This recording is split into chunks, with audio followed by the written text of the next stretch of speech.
And the one you just heard then is a song called Who Will Sing My Songs. It is the latest release from the renowned Richard J Frankland, Gunditjmara elder from the southwest of Victoria.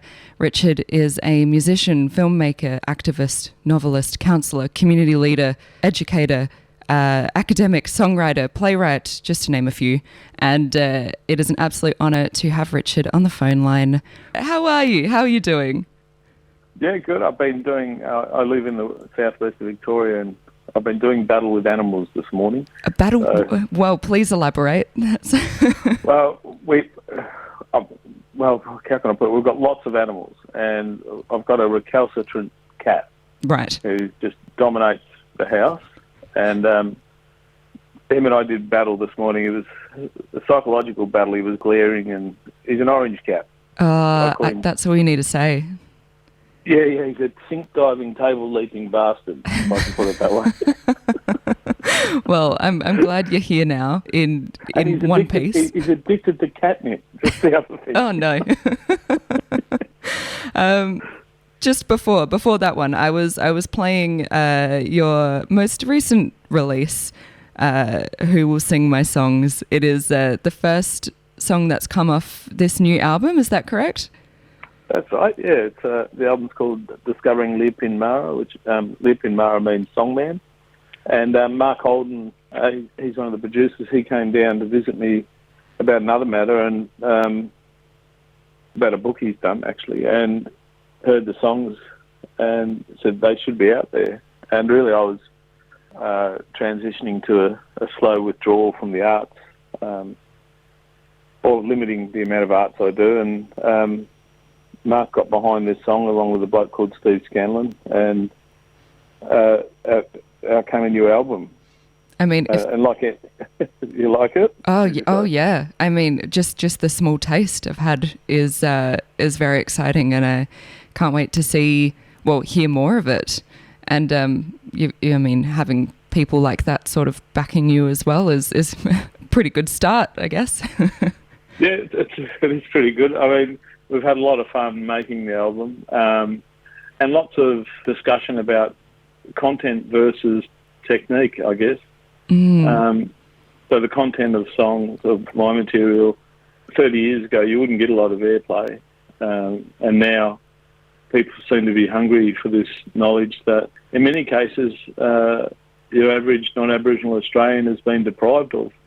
And I'm finding there's a broad demographic of age who are really keen on the music and the content and really enjoying it. Yeah. How long did it take to get this album together in particular? Because it is sort of a collection of songs that you've had from over the years. Well, the actual recording took about 2 years, on and off because of COVID and a whole range of things. And the writing, I guess, has been going for about 30, 40 years. A lot of it around the campfire, at home, maybe having a couple of beers with mates on the veranda. And sometimes, being that bloke in the lounge room where you set the mic and the small PA up and you make the dog howl with a bit of a song. The dog's got really bad taste. I just want you to know that.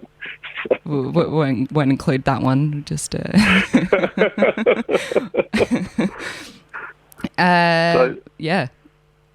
So we really enjoyed putting it together. It's a pretty strong album. There's some challenging songs out there.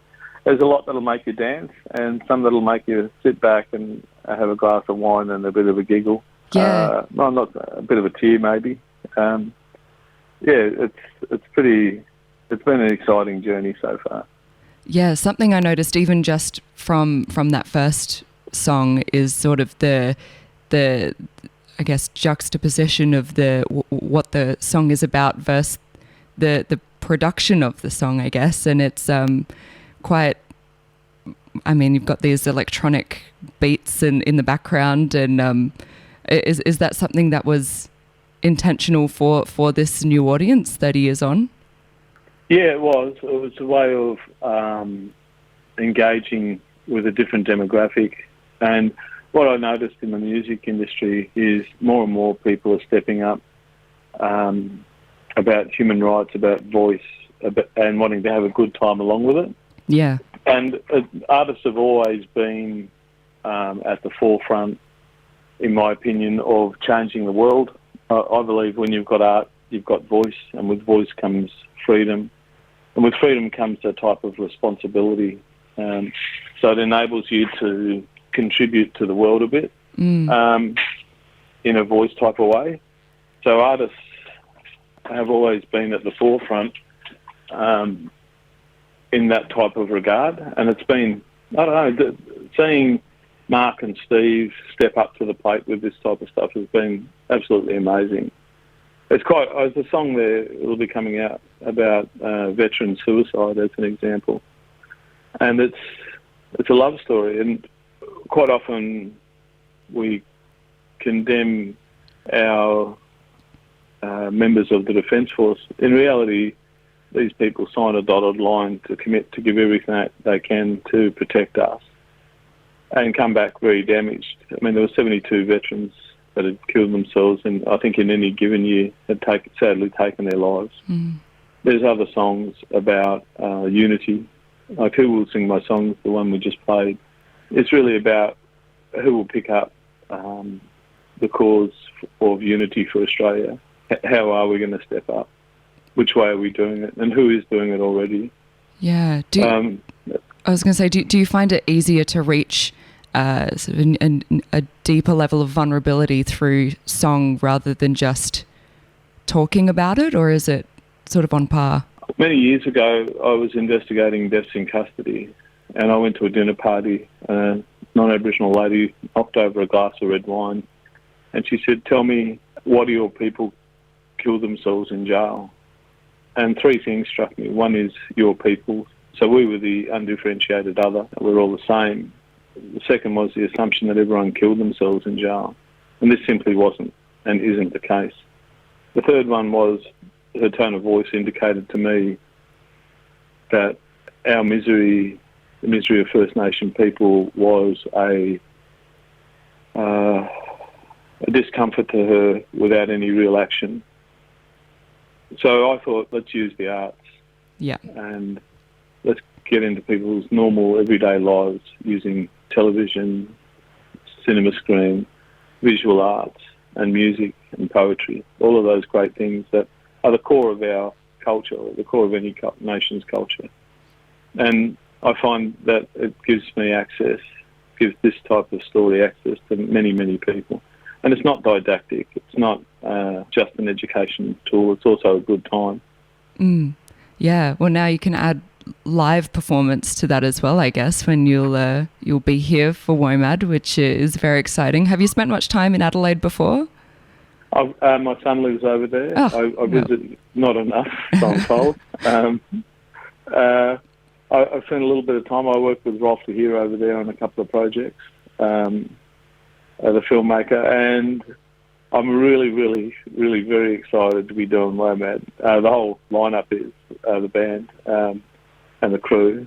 So we've been they've busily been booking tickets and accommodation and rehearsing and talking about it. And apparently there's a brilliant steakhouse there. I apologise to any vegetarians, but I do love a chew on a good steak. And so I've been invited to go for a meal there. Oh, which? Where? I don't know. I don't know the name of it, but it's pretty good. If I remember, I'll text it. Yeah, that's great. Yeah. Let me know. I'm interested. Oh, you like a good show on a steak? Oh, of course. Good on you. What can people expect from your performance? Who are you bringing along? It's an afternoon performance. So we've got Nilusha Desensky. We've got Scott Darlow, who's an amazing artist. He's a didge player, a great performer in his own right, muso, storyteller. Lee Morgan, absolute champion guitarist. He's done some amazing stuff. He's a Gunditjmara fella. Scott's a Yorta Yorta fella. Up the back there, we've also got Marcus, this drummer. He's going to be pressing the buttons on some of the techno stuff, which the techno stuff freaks me out because I'm the type of guy that uses the air conditioner remote to try and change the TV station. And we've got a good mate of mine, Biddy Connor. She's a composer and done a lot of musical direction for me with an opera and some other lineups I've had. And behind the desk, we've got Steve Scanlon. He probably mixes the best sound I've ever heard. He mixes for people like Snoop Dogg and Mariah Carey and all that. I think people can expect a few stories, some good music, a bit of dancing if it's not too hot over there. And if it is too hot, tapping their foot so they don't build up too much of a sweat. Yeah, the stage that you're on is the Moreton Bay stage, which is underneath all of the massive fig trees. So, it's a great spot for dancing, but it's also a great spot for lying under a tree and just listening and absorbing the music that you're hearing. So, prime location and timing. Oh, wow, fantastic. Moreton Bay stage. There's a wonderful song I heard many years ago about Moreton Bay. Oh, now you're going to make me want to go off and hunt it down and learn it. Yeah, well, I mean, if there's ever a time to play it, it'll be on that stage. Relating to that as well, you're doing a workshop on the Sunday. What will that sort of encompass? I'm going to teach people a language prayer song I wrote, and I'm going to talk about who will sing our songs, and teach people a bit of that for a bit of fun. So there'll be a bit of singing. There'll be a bit of a yarn about what I call Tomorrow Australia, and Tomorrow Australia is basically about who we were, who we are, and who we can be. And I'll do an extract from the opera that we did in Melbourne called No More Sugar, No More Tea. It's a folk opera. So it'll be a bit of a yarn, a bit of a few jokes. I was going to sing a song called the Mum Song, which mum means bum in colloquial Aboriginal terms.